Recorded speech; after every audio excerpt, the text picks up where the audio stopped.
Hello, Mage fans, and welcome to Reality Deviant Book Club. This is a show where those of us who believe reality is an option, and not a very attractive one, discuss entries from the recommended reading lists in Mage books. I'm your host, Adam, and I'm joined again by co-host Puka. If you're looking for thoughtful, intelligent discussion of books recommended by Mage authors, you need to keep looking. But if you want to hear us talk about a book, you're in the right place. Our podcast producer has informed me we have one more chance to make this work. That's good, right? I'm going to take that as a positive. If you're looking for rants, you're going to love us. Mage the Podcast's legal team states, opinions expressed on Reality Deviant Book Club really do not express the views of Mage the Podcast. In fact, you probably shouldn't listen to these guys at all. I'll bet those guys are great at parties. Today we're talking about Sandman. Sandman is a comic book written by Neil Gaiman and published by DC Comics. Sales were so good it helped launch the Vertigo label. Sandman started as thin comic book issues, but most of us recognize the graphic novels that collect those issues. Some sources say it started in 1988. A note by the author at the end of Book 10 states he began in October 1987. Unlike many titles at DC Comics, Sandman was not a continuous series. The main story ended in 1996 and makes up 10 books. After that, the author wrote additional stories at different times. The most ambitious was the 6-issue story Overture from 2014. Sandman is recommended 6 times in Mage books. First edition recommends it in the main rule book and the first Book of Madness. Second edition recommends it in Book of Worlds and Book of Mirrors. Mage 20 recommends it in Book of Secrets and Gods and Monsters. There are 2 specific notes for it. The first edition rule book says, various comics in the new imprint of DC Comics are incredibly useful for Mage. Sandman is obvious. Book of Madness says, these series have been mentioned before, but inspire especially potent visions of demons, spirit entities, and astral travel. There are 2 one-book spin-offs that focus on the Sandman's sister. They are recommended in A Book of Mirrors and Book of Secrets. Sandman is a popular title, and I wouldn't be surprised if most of our listeners have already read it. It focuses on Dream, Lord of Dreams, and the Dream Realm, who is one of the Endless. The Endless are 7 powerful and immortal beings that personify the concepts of destiny, death, dream, destruction, desire, despair, and delirium. The main story was 2 things at the same time. First, it was a collection of short stories that either featured Dream or characters who encountered Dream. Second, it told the story of how Dream, after countless centuries, realized he needed to change, but also that he couldn't bring himself to do it. To resolve the dilemma, he orchestrated his own demise, which for the Endless is not a simple affair. This resulted in a long story that at first appearance is unrelated tales, but the main story weaves in and out, rewarding those who continue to the end. Sandman stories skip around in time, frequently leave Earth for other dimensions, and feature many supernatural beings. The stories are a rich source of inspiration for adding the mysterious and strange to your role-playing sessions. Sandman is a rich and intricate title. We won't have time today to discuss all the themes, references, and insights from our notes. I'll try to add some links in the show notes for those who want more, and Puka has given me some notes to add to those. Very appreciative. We're lucky to have Puka on the show. He has made a careful study of Sandman and consulted many people to enrich his understanding. He has lectured on the topic to university students. If he's in a good mood today, he'll share that material with us. I did some research of my own for this episode. I consulted my friends Jack Daniel and Johnny Walker, who have assured me I'm ready for this. Puka, what would you like to add about Sandman before we get into the details? I suppose I'll just say up front that Sandman is definitely one of my favorite comic series of all time. I've read it multiple times inside and out. As you've alluded to, I've taught it at the university level, which is a wonderful thing. I've read the deep cuts of the lore, and I'm still not what I would consider a super fan compared to a lot of the people out there.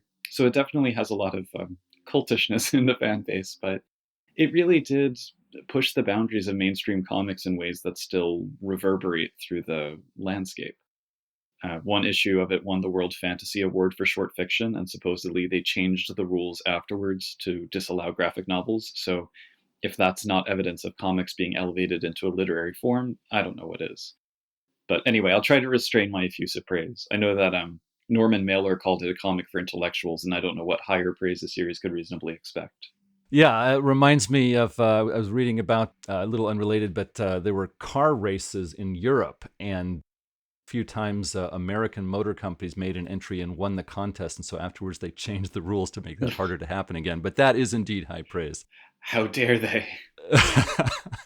Before we address our regular questions, I wanted to take a moment to discuss some points that may arise when Mage fans discuss Sandman. Many Mage fans like Sandman so much they want to take elements from the comics and drop them into the world of darkness. When doing so, here are a few points to consider. Fans ask if the Endless would count as Incarna or Celestines. Umbrood in Mage have 5 ranks that are known to mages. Different editions give them different names, and werewolf books have some alternate names. Incarna and Celestine are the 2 highest ranks. Published mage books make them difficult to approach. They generally don't visit Earth. Storytellers are encouraged to make encounters with them infrequent and impressive. The Endless are different. They are often quite approachable and unimpressive, at least in appearance. They are, however, extremely powerful. I don't see them fitting into the world of darkness without making changes to the cosmology. I certainly don't recommend them as player characters. Storytellers can certainly drop them in, but I'd advise caution if you do. Second, gods are handled differently in Sandman. In Mage, gods can be encountered, but they are quite powerful. They generally don't hang around on Earth, and it isn't certain if there is one of each or many copies. In Sandman, gods often live on Earth disguised as humans, usually aren't so powerful, and there's only one of each.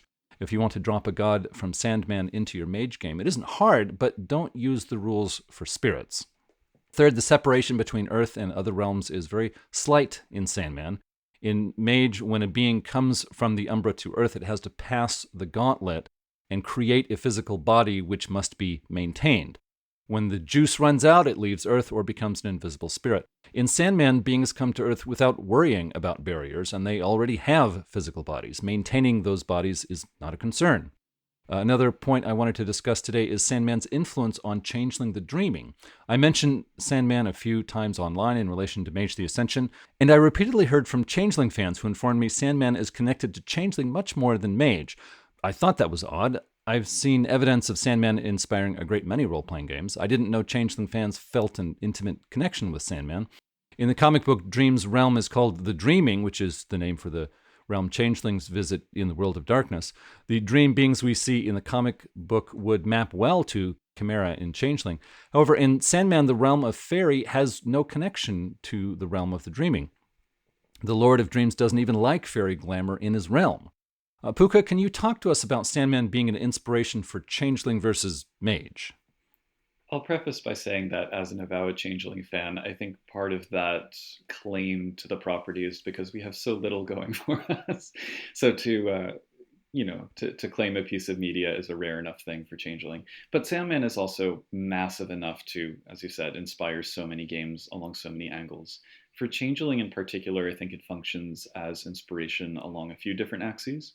So large portions of the story do take place within that realm of dreams, and I think you can kind of make it into the dreaming in a sense. You can look at it as the dreaming in Changeling terms. Lots of the little details, things like dreamers occasionally wander in, mortal dreamers, or there's a library full of books that have never been written.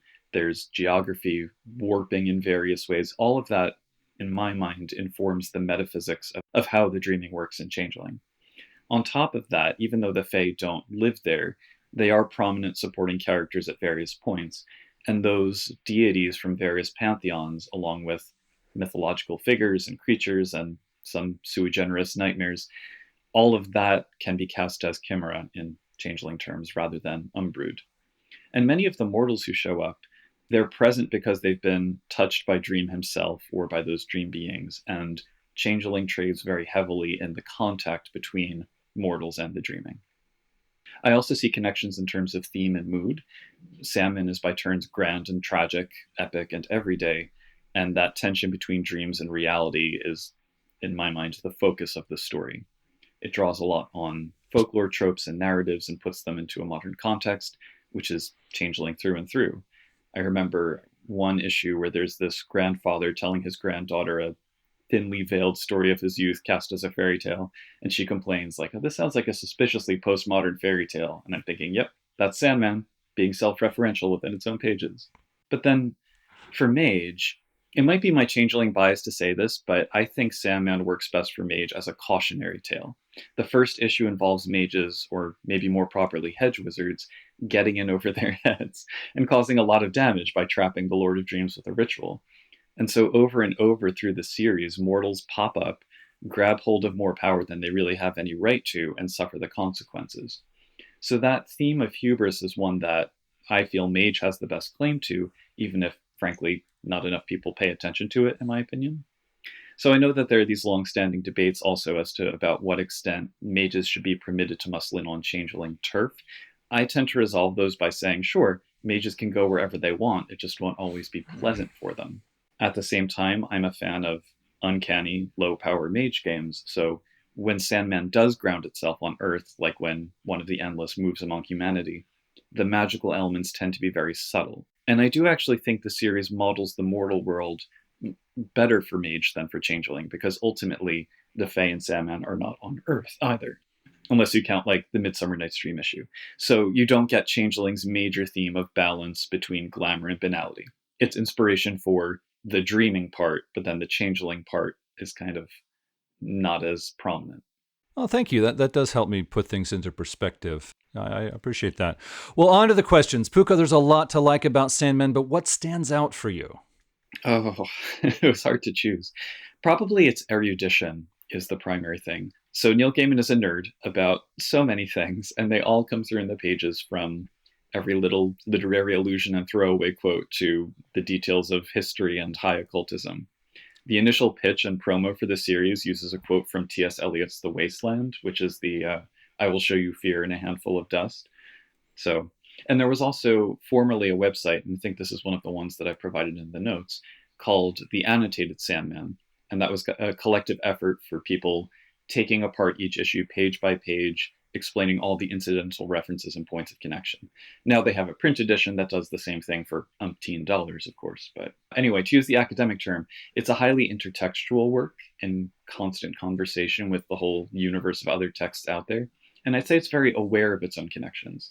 But Gaiman explains hardly any of them, and he puts a lot of faith in the reader to either know what he's talking about, or barring that, to go looking for an explanation. And trusting that the reader is intelligent isn't always a given in the medium, so I appreciate that. Following that, the balance between overarching themes and individual episodes is pretty solid, I would say.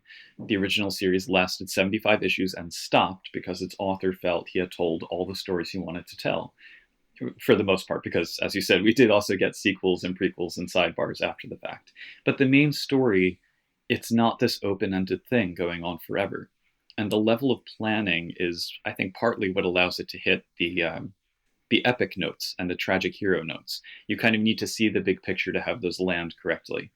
By contrast, the moments of comedy and wonderment and the uncanny, they're all in there too, but they don't need quite as much setup.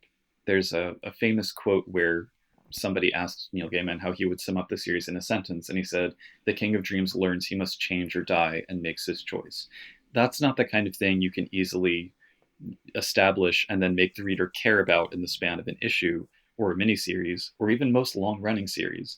So you really have to approach that with intention, and I think Sandman kind of threads that needle in maybe the best way possible. It kind of, I don't know if I would say it did that first among comics, but it has done it very prominently and successfully. I do have to briefly also talk about the art, because it's the art. There's a number of artists whose work I discovered through Sandman, notably P. Craig Russell, Michael Zulli, Jill Thompson, and if we include material outside the main series, Yoshitaka Amano. Honorable mention also for Charles Vess, who I knew about from Gaiman's Stardust, but his work in Sandman further endeared him to me. Not all of the art is great.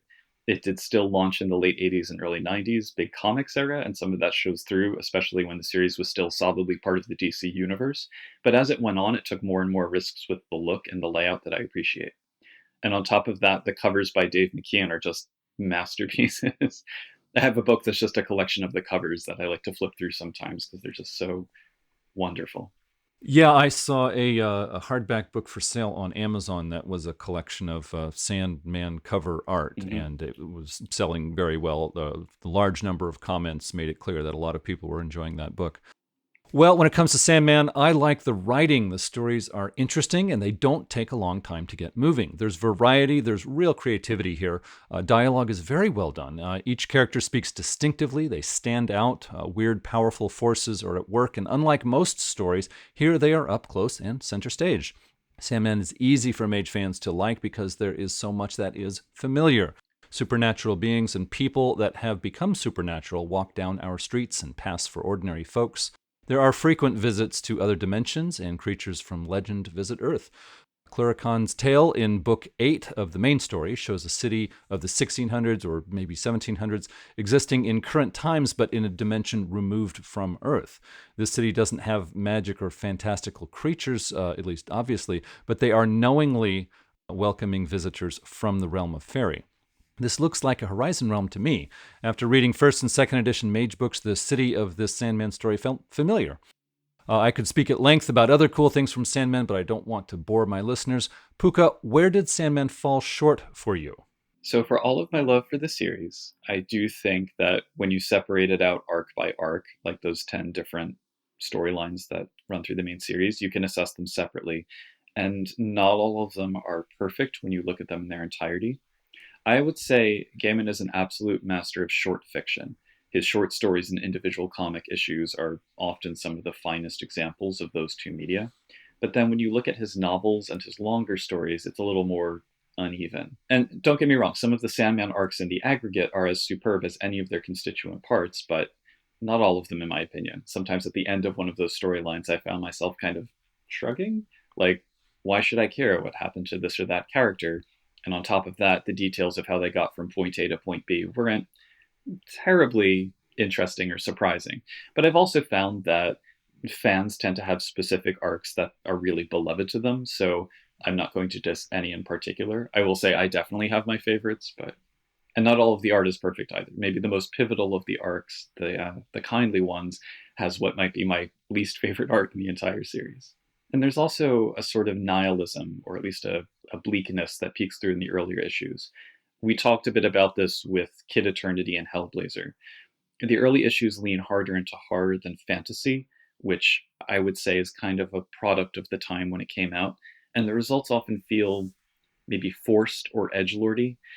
So it surely added to the inspiration for World of Darkness, but 3 decades and counting later, it feels less necessary to make those tilts at shocking the reader. And I don't think a comics reader would be as shocked now. The TV adaptation that came out on Netflix a couple years ago elided a lot of those moments. And honestly, I think it was a wise move, both because of where we're at in the 2020s and because TV works differently as a medium. So for anyone who comes to the comics from the TV show, or possibly from this podcast episode, I would advise them to roll with the occasional grimdark moments. They're like, if I can throw a metaphor out there, jet black buttercream rosettes on an otherwise quite palatable cake. Well, there were a few things in Sandman that fell flat for me. In my opinion, Neil Gaiman has a lot of strengths as a writer, but plot is not always one of them.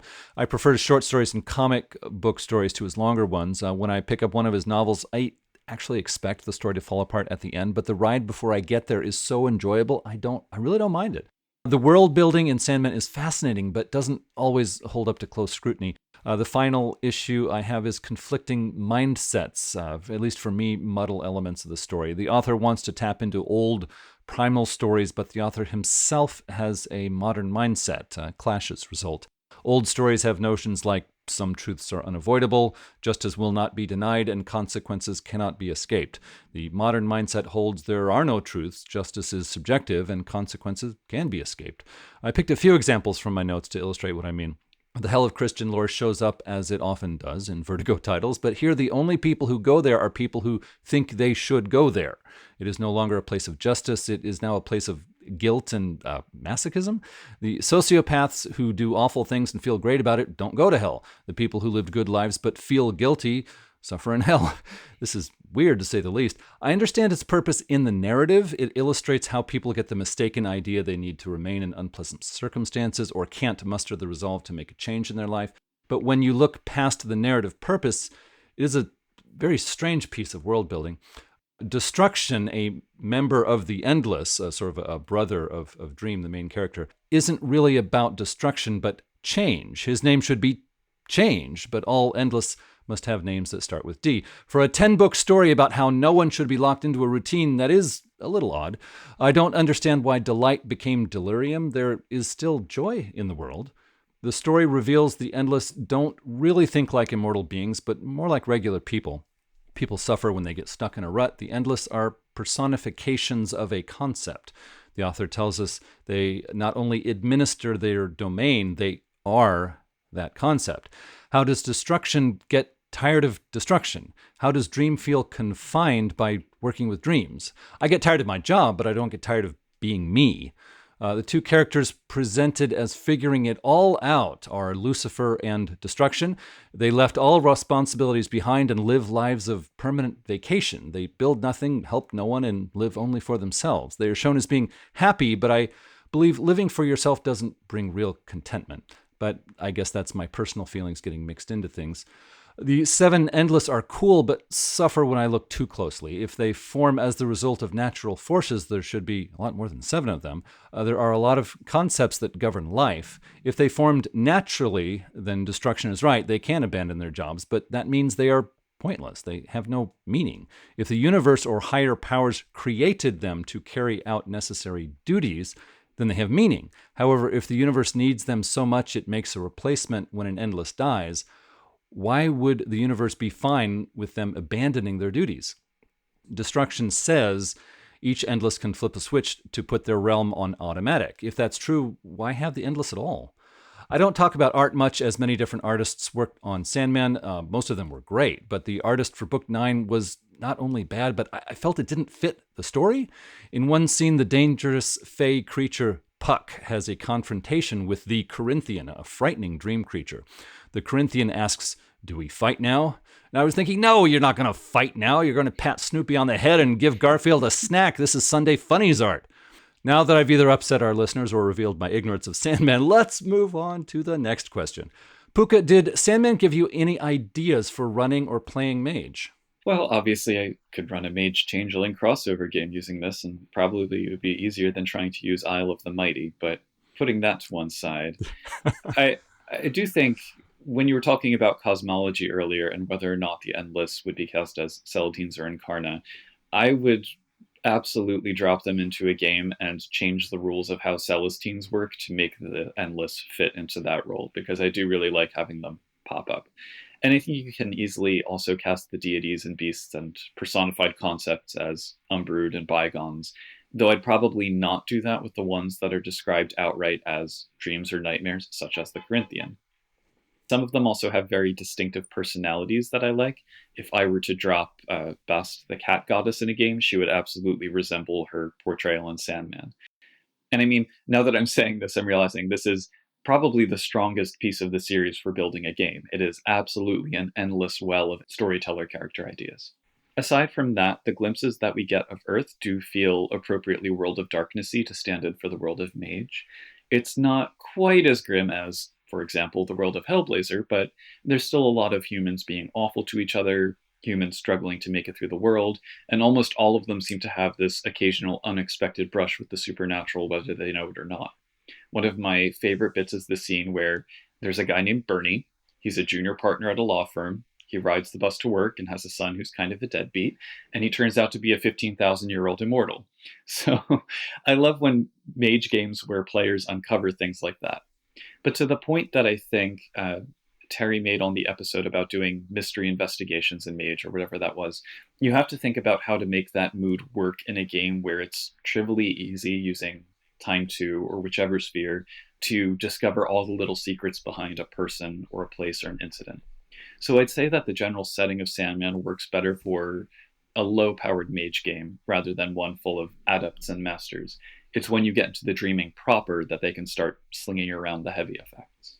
Well, how is Sandman's narrative structure unique, and does it give any inspiration to how a mage chronicle could be constructed? So the main series proceeds through those 10 arcs that follow the story of Morpheus in contemporary times, reclaiming his kingdom after being imprisoned, dealing with various obstacles, etc. And then those get intercut with the flashbacks and side stories and little timeless moments whose link to the main story isn't always apparent. And then there's the World's End arc, which is a tale within a tale within a tale, and has other tales within tales within tales within it. So all told, it's quite complex. It probably reminds me of maybe like Canterbury Tales the most, and I would bet cold hard cash that Chaucer influenced these comics as much as like Shakespeare did. And Shakespeare's an actual character in the pages after all. And I think Mage is well equipped to handle that level of complexity if desired. I'm personally very fond of side scenes and downtime scenes, especially now that the games I've run for the last couple of years have been online. It's very easy to do a flashback or whatever in a private Discord message or channel, or somewhere where it's visible to everyone but may or may not have bearing on the plot. I'm also a big fan of structuring sessions around seekings, whether for individual players or in the context of a larger session, and I turn to Sandman's habit of interludes with the subtlest of connections to construct those. I'm not really sure why there's a tendency for role-playing games to kind of railroad along a set path. Maybe because it's easier for a storyteller in the end, I don't know. But in the same way that these comics put faith in the reader to notice the references and the allusions, even if they don't know them all, they put faith in the reader to also follow that very winding thread of the story. And I kind of feel like, as a storyteller, that's what I want to do for my players. So I think this text is useful for modeling a few different ways to do that. Well, Sandman is so full of ideas for Mage, it's easy to be a Gaiman fan. There are many examples of interesting places you could put in the Umbra. There are so many great lines of dialogue you could use for your NPCs. Ancient vampires, strange, umbrood, and other NPCs that are different from ordinary people meet mages, but many storytellers struggle with dialogue. What would an immortal personification of law say if it talked to your players? Sandman can really help you. In Book 4, Pantheons and Realms send envoys to Dream's castle to request ownership of an empty realm. This whole story is full of dialogue you can steal and examples of Umbrood interacting with each other in unfamiliar territory. What if a realm in the Umbra loses its lord? Umbrood have a conference to discuss the new owner, and the player's chantry on Earth is neutral territory. Creatures from dreams and nightmares show up at the chantry, and the players have to keep them happy and prevent them from wandering into the surrounding neighborhood. In Book 7, Chapter 6, we get a nice view of Dream's throne room. Now that's what an umbral realm is supposed to look like. A Tale of Two Cities in Book 8 is a brilliant example of an umbral realm, or paradox realm, related to big cities. The inn at the end of the worlds is a small realm, a building that grows and shrinks to accommodate the people who show up. Book 8 is an example of how that works for someone who visits. Necropolis Litharge is a realm in the High Umbra about funerals. Not a funeral home, but an immense city that is all about the notion of funeral ceremonies. The Heart of a Star is a story in Endless Nights. That's something after the main story for Sandman. Good inspiration for an umbral realm. Book 2 shows us a dream vortex, which is a cosmic phenomenon that sleepers have no way of detecting. It might be a mind entropy manifestation that occurs every time the shard realm of entropy passes too close to the shard realm of mind. Other cosmic events are mentioned on page 218 of the first edition rulebook. The cuckoo in Book 5 is a unique supernatural being you could drop in your games. It manipulates people into enabling it to shatter an umbral realm so it can leave after it has grown to adulthood. Several books show us soft places, which are a lot like shallowings in Mage and may have inspired them. Large shallowings in remote places make excellent plot devices. What if they opened to other times as well as umbral places? Book 7 reveals the secret that all mazes are physical manifestations of the big cosmic maze. Those who know the trick can move from one maze to any other maze. An example of secrets mages know about the supernatural world. This can link to the Grand Hall on page 26 of Book of Worlds, or the Null Zone, page 52 of the same book. I'd better stop before I bore our listeners. Puka, did Sandman give you any insights into the world of Mage? So I'll start with the abstract and say that, aside from what I mentioned with leading into hubris, I think I'd point to the idiosyncrasy of ritual. You really get a sense of how individualized magic can be because no two characters who do it in the series perform it in the same way. And yet they're often working together, working against each other, aware that there are these capital R rules that govern their workings even with all of the differences. In Mage, there are larger battle lines drawn around those differences in a way that aren't present in Sandman, maybe because to Dream, all of these interpretations of how reality should function are more or less the same. I'm also reminded of a moment from Brief Lives when Dream is conversing with Destruction about the nature of the endless, and Destruction makes a comment about how each of them defines their opposite. So death defines life, despair defines hope, etc. In that context, Dream is said to define reality, and there's something there which I feel like fits neatly into Mage. If awakened magic defines reality in a way, is paradigm the fullest expression of a mage's dream or something? I don't know, I'm still sitting with that, but there's something about that idea which is like breathtaking and unsettling in equal measure the more I think about it. And then there are individual elements that I think can help envision certain concepts. So Soft Places was on my list as well for modeling how shallowing works. There are a non-zero number of characters who I'd nominate for Quiet of the Year. One of the panels from Brief Lives is one of my favorites in the series, and it shows Dream's sister Delirium lying in a hotel room blowing bubbles. There's about 30 of them, and all of them are forming distinctly different non-bubble shapes. Like I think one is a car and one is like a buckyball. I kind of like that as a paradox flaw, or maybe just one of those weirdnesses that happens around a master of entropy or forces. The advantage of comics is that you can get these visual moments to use when you describe a scene or a character in a mage session in a way that helps bring it to life and make the players think, something's off here. So I think the pages are just full of those. You know, if you go flipping through to grab an NPC, you might as well grab some kind of visual moment from a panel and think that describes effect X, you know. Yeah, well, Mage fans still discuss Sandman's influence on the world of darkness. There are several items that are hard to determine if they were lifted out of Sandman or a similar idea that just looks like it was borrowed. The Dream Realms and their Dream Lords are safe to call a Sandman inspiration. They first appeared in the first Mage book. They got a new presentation in second edition in Book of Worlds. They are mentioned in passing in Infinite Tapestry, but they are mentioned in several places in the Mage 20 rulebook. There are multiple Dream Lords instead of one, but role-playing games are different from novels or movies. Fiction focuses on a small number of characters, while role-playing games need to offer many options to many main characters. Multiple Dream Lords opens up the possibility of setting them against each other or allowing different players to interact with their favorite.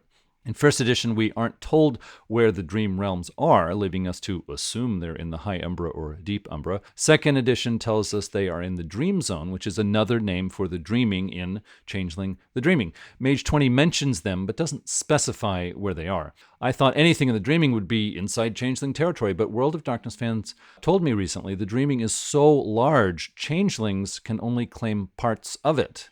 In canon World of Darkness, mages can visit the Dream Realms and have a good chance of not encountering any changelings. Book 7 of Sandman tells us there was an original Atlantis on Earth that was lost. Echoes and myth copies appear in other dimensions. This is like the High Umbra in Mage, where ideas form multiple realms. Mages can visit several Atlantises that vary in how accurately they reproduce the original. Whether or not Mage writers structured the High Umbra around Sandman ideas or not is impossible for me to tell. Puka, did Sandman inspire you to change how you run Mage? It's hard to say, really. I think I often run Changeling as though it were Mage and Mage as though it were Changeling, and I'm sure Sandman has deeply informed both of those, so it's kind of a chicken and egg thing. I do suspect, though, part of what turned me off about the Ascension War metaplot is that I would much rather have mage games that resembles the quests in the pages of Sandman, which have little to do with asserting one's view of how reality should function or the impact of consensus or even individual path towards ascension. I don't know that anyone really ascends in Sandman even. What matters is whether or not they accept how their journeys end. And in a way, that's the more interesting story to me, both to play and to run. While there might be implications about things like the fading of the mythic age or science overtaking magic or whatever, ultimately that's background to characters reaping what they sow, so to speak.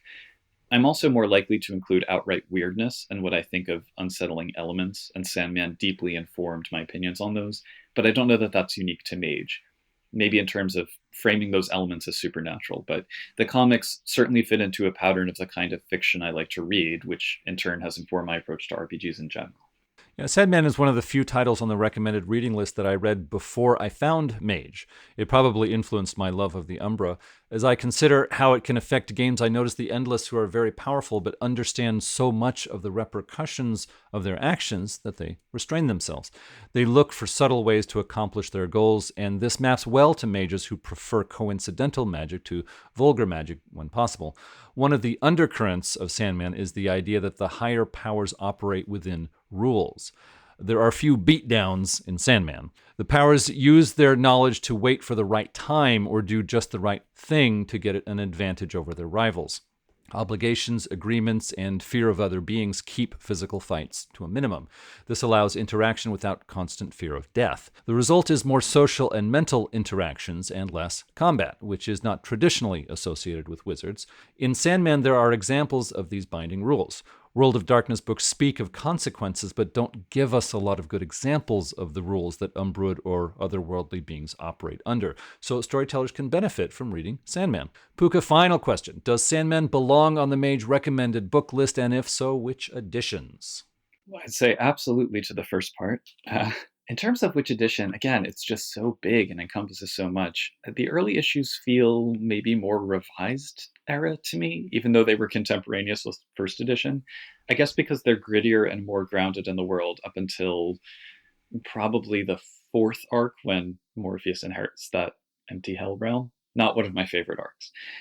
But after that point, I'd say maybe it feels more like second edition. It's not quite the gonzo mix of off the wall and cerebral that I associate with first edition. There's lots of high concept, but it's balanced carefully with more human moments.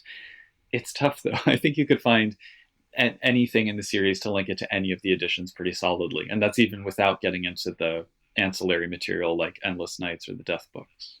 My answer is Sandman belongs on the recommended list for the first two editions of Mage, not Revised Edition, and Mage 20 is a maybe. Revised Edition does not mention Sandman, and I don't think that's a coincidence.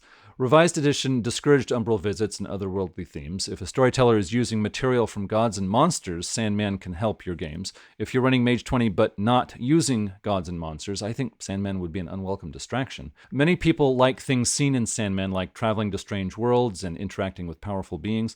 In the first two editions of Mage, mages are more powerful, so it's easier to run these kinds of stories without careful safeguards. Revised Edition and afterward bring mages closer to regular people, making Sandman-inspired stories harder to pull off unless you have a good sense of what you're doing and how to limit things. For those listeners asking, when will this madness end? Don't worry, we've reached the end of the episode. For those of you who have enjoyed the content up to this point, you may want to see a therapist. There's a chance you're becoming a reality deviant. Sure, it's fun, but your insurance rates go up. Next time, I want to discuss the books of magic. My listeners are probably saying, this is a Mage the Ascension podcast. Aren't there a lot of books of magic? No, there's just one, published by DC Vertigo. Until then, tell your friends about Reality Deviant Book Club. If your friends ask you if you're crazy, don't worry, I get that all the time. This episode is a part of Mage the podcast, until they take action anyways. If you would like to let us know what you think, send an email to magethepodcast@gmail.com. You can subscribe to Mage the Podcast on iTunes, Google Play, TuneIn, and other aggregators. If you like the show and don't worry about what others think, you can leave a review online. Those reviews help other people find the show in their searches, and as the folks downstairs say, there's always room for one more. You can follow us on Twitter, at Mage the Podcast. We're on the web at magethepodcast.com. We're on YouTube. There's a link in the show notes, but just search for Mage the Podcast and you'll find us there. If you would like to become an executive producer for this podcast, a link in the show notes will help you do that. No one would blame you for Reality Deviant Book Club. Well, thanks everyone for listening. Until next time, truth until paradox, baby.